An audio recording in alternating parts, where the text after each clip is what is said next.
The most disturbing aspect of this story isn't that a failed outlaw died in a shootout with police. It's that his corpse was turned into a carnival attraction for 66 years, with millions of people unknowingly viewing a real human body as entertainment. Viewer discretion is advised. December 8, 1976 was supposed to be just another day of filming for the television crew working on the $6 Million Man at the New Pike Amusement Park in Long Beach, California. They were setting up equipment in the Laugh in the Dark Funhouse, a typical carnival horror attraction filled with rubber monsters, fake skeletons, and glow-in-the-dark ghouls designed to startle visitors. Among the props was what appeared to be a mannequin, a figure painted bright orange with phosphorescent paint, hanging from a noose in the shadows.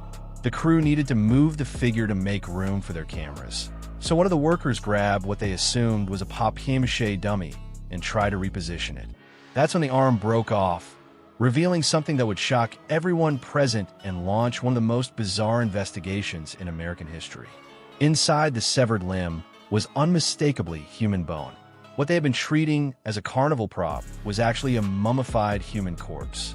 When the Los Angeles County Coroner's Office arrived to examine the body, they discovered evidence that would help them identify this mysterious figure. The corpse contained bullets from the early 1900s, a corroded penny dated 1924, and several ticket stubs to various attractions.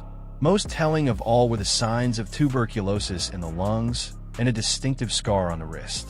All of this evidence pointed to one name: Elmer McCurdy, a failed outlaw who had died in a shootout with police in Oklahoma 65 years earlier.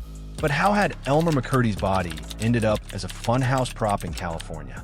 The answer reveals one of the most macabre and disturbing stories in American history, a tale of exploitation that continued long after death, turning a human being into a traveling sideshow attraction for over half a century. Elmer McCurdy was born on January 1st, 1880, in Washington County, Maine, and from the very beginning, life seemed determined to deal him a losing hand. Orphaned at a young age, Elmer grew up in poverty and struggled with alcoholism throughout his adult life. He worked various jobs, including time in the dangerous lead mines that left him suffering from tuberculosis, a disease that would plague him for the rest of his short life. By the early 1900s, Elmer had turned to a life of crime, specializing in what he believed was his calling: using explosives to crack open safes. Unfortunately for Elmer, he was spectacularly bad at it. In one infamous attempt, he used so much dynamite that he completely destroyed an entire bank building. But when the smoke cleared, the only thing left standing was the safe itself, completely unharmed and still locked tight. Elmer's criminal career was a series of similar disasters. He robbed the wrong trains, targeted empty safes, and consistently found himself on the run from law enforcement with little to show for his efforts except a growing reputation as one of the most incompetent outlaws in the American West. Elmer's final crime took place in October 1911, when he and his gang attempted to rob a train they believed was carrying $400,000. Once again, Elmer had gotten his information wrong. The train was nearly empty, and the robbery netted them only a few $100s and some whiskey. Worse still, the authorities were ready for them this time. A massive manhunt was launched, and a $2,000 reward was offered for Elmer's capture, dead or alive. On October 7th, 1911, law enforcement officers surrounded a barn near Bartlesville, Oklahoma, where Elmer had taken shelter. When they called for his surrender, Elmer refused and opened fire. The shootout was brief but decisive. Officer Bob Finnan later told the Blackwell Weekly Sun, "He took a shot at me first. Then he took a shot at Stringer Fenton. After that, he took 3 shots at Wallace before we opened up. When the gunfire ended, they found Elmer McCurdy dead in the hayloft, killed by a single shot to the chest. In life, Elmer had been a failure at almost everything he attempted. In death, he was about to become something far more disturbing, a commodity." After the shootout, Elmer's body was taken to the Johnson Funeral Home in Pawhuska, Oklahoma. Days passed, then weeks, then months, but no one came to claim the body. Elmer had no family who cared enough to give him a proper burial, and he had no friends willing to pay for funeral expenses. The body sat unclaimed, creating a problem for funeral director Joseph L. Johnson. Rather than bury Elmer in a pauper's grave, Johnson made a decision that would set in motion one of the most macabre chapters in American history. He embalmed the body with an unusually heavy dose of arsenic-laced embalming fluid, effectively mummifying Elmer's corpse. The preservation was so thorough that the body could stand upright on its own, maintaining an eerily lifelike appearance. Johnson dressed the mummified Elmer in street clothes, gave him a rifle, and turned him into a local attraction. He charged visitors 5 cents to see the embalmed bandit or the bandit who wouldn't give up, with customers dropping their coins through Elmer's parted lips. The macabre display became surprisingly popular, drawing curious visitors from across the region who wanted to see the famous outlaw's preserved remains. For 5 years, Elmer stood in Johnson's funeral parlor, a grotesque tourist attraction that generated steady income for the undertaker. Johnson's children even treated the corpse as a morbid plaything, reportedly putting roller skates on Elmer and rolling him around to chase smaller children in twisted games of tag. But in 1916, Elmer's bizarre afterlife took an even darker turn. 2 men arrived at the funeral home claiming to be Elmer's long-lost brothers. They expressed outrage at the undignified treatment of their sibling and demanded custody of the body so they could give him a proper burial. Johnson, perhaps feeling guilty about the exploitation, released the corpse to these supposed relatives. But the men weren't Elmer's brothers at all.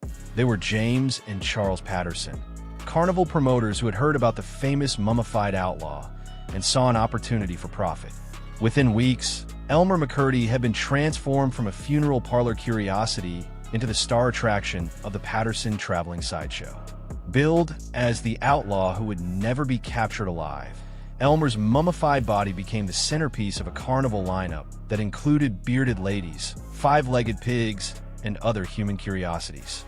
For the first time in his life, or afterlife, Elmer was actually successful at something, drawing crowds and generating significant revenue for his new owners. For the next several decades, Elmer McCurdy's body changed hands repeatedly as it traveled across America. He appeared in crime exhibits, drug awareness campaigns, haunted houses, and low-budget films. Each new owner seemed to forget or deliberately ignore the fact that they were dealing with an actual human corpse, treating Elmer as nothing more than an elaborate prop. The treatment Elmer received during these years was often appalling. At one point, someone ripped off his arm and chased a secretary around an office with it as a prank. His body was subjected to various indignities as carnival workers and attraction owners handled him carelessly, causing him to lose fingers, toes, and even ears over time. Despite being dead for decades, Elmer was still being victimized and exploited. By the 1960s, the traveling carnival industry was in decline, and Elmer's value as an attraction had diminished significantly. His appearance had deteriorated badly. The once impressive mummification had left him shriveled and grotesque. Someone drilled a hole in the back of his neck, reportedly causing a yellowish substance to seep out. He was eventually installed in a mechanical contraption in a haunted house where he would appear to twitch and jiggle when cars rode by. Billed as the 1,000-year-old man, by the 1970s, Elmer had been stripped of even his name and identity. Coated in several layers of glow-in-the-dark paint and hung from a noose, he had become simply the hanged man in the Long Beach funhouse. The person who had once been Elmer McCurdy, failed outlaw, tuberculosis sufferer, orphan, had been reduced to an anonymous carnival prop, his humanity completely erased by decades of exploitation. When the television crew discovered the truth about the funhouse figure in 1976, it sparked a media sensation. The story of Elmer McCurdy's bizarre 65-year journey from outlaw to carnival attraction captured the public imagination and raised disturbing questions about how society treats the dead, particularly those without family or means to protect their dignity. The Los Angeles County Coroner's investigation confirmed the body's identity through various pieces of evidence, including the tuberculosis scarring in the lungs, the distinctive wrist scar, and the period bullets found in the torso. After more than 6 decades of exploitation, Elmer McCurdy was finally himself again. The The discovery prompted officials to do what should have been done in 1911: give Elmer McCurdy a proper burial. On April 22, 1977, a horse-drawn hearse carried Elmer's remains to the Boot Hill section of Summit View Cemetery in Guthrie, Oklahoma, where he was laid to rest alongside fellow outlaw Bill Doolin and his Wild Bunch gang. 300 people attended the graveside service, finally giving Elmer the dignity and respect that had been denied him for 66 years.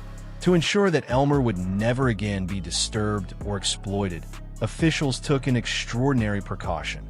They poured 2 cubic yards of concrete over his coffin, creating a permanent seal that would prevent anyone from ever again turning his remains into a sideshow attraction. The story of Elmer McCurdy raises profound questions about human dignity, the treatment of the dead, and the ethics of entertainment. For 66 years, millions of people viewed his actual corpse as nothing more than a carnival curiosity, unaware that they were looking at the remains of a real person who had lived, suffered, and died. His story serves as a disturbing reminder of how easily society can dehumanize those who lack the power or connections to protect themselves, even in death. Today, Elmer McCurdy rests peacefully in Oklahoma soil, finally free from the exploitation that defined his afterlife. His bizarre journey from failed outlaw to traveling carnival attraction remains one of the most macabre chapters in American history, a testament to both human cruelty and the importance of treating all people, living or dead, with basic dignity and respect. If you found this story as fascinating and disturbing as we did, please take a moment to like this video and subscribe to our channel with notifications turned on. We explore the darkest corners of history and the most mysterious cases that continue to baffle investigators. Your support helps us bring these incredible stories to light. Until next time, remember that truth is often stranger and more disturbing than fiction.